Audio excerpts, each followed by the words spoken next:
crud.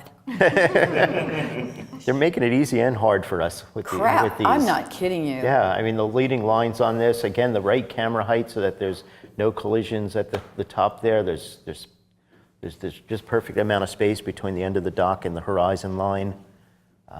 Yeah, what else is there to say? I'm just wondering what there's some speckles along the side there. I don't know if that's something in the water or something along the right-hand side, but. This is spectacular. Mm-hmm. Yes, Steve. Yeah. So I'm not a landscape photographer, so just thinking about some of the things I heard you say yesterday about vertical lines breaking the horizon, for my eye, it works for those vertical lines to break that horizon, but do you have any thoughts about that? That's a great question, Steve. Boy, you are way smarter than you look. Thank you. Thanks. And you guys, for any of you guys that are out there, I always make trash talk to people, so it's okay. He knows I'm not being serious. I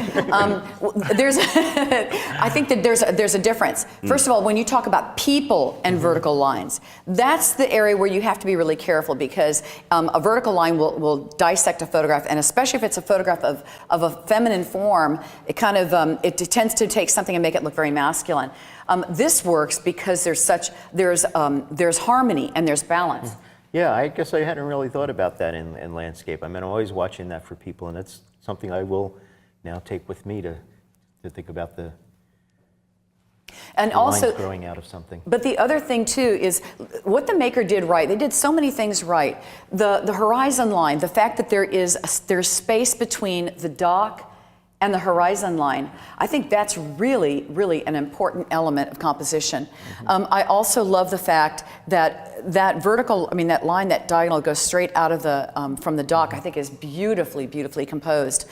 Also the bit of vignetting that's, I don't know if it's done in camera or, in post-production, or whether that was natural, maybe just early morning sunlight, but it's very, very beautifully done. And one of the things I love about the landscapes that we've seen thus far, do you notice how simple they are? Mm-hmm.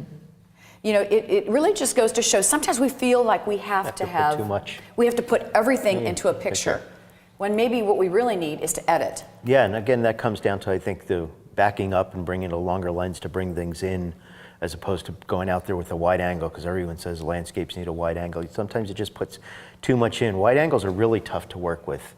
You really have to have a foreground, a middle ground, and a background, and get low, and really, they're difficult to work. But just going simply here, this is really nice. And I especially like this anchor point.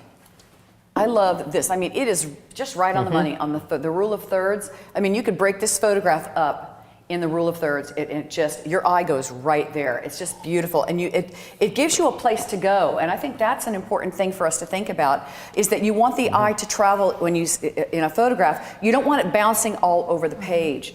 You want something where your eye has a definite point to go to, and this photograph has it all. Yes, it works. Even when your eye gets there, the line can bring it back to the edge, but then comes back right in and just comes back around in the circular pattern, so it keeps you within the image. Just beautiful. Yeah, a nice tonality to it.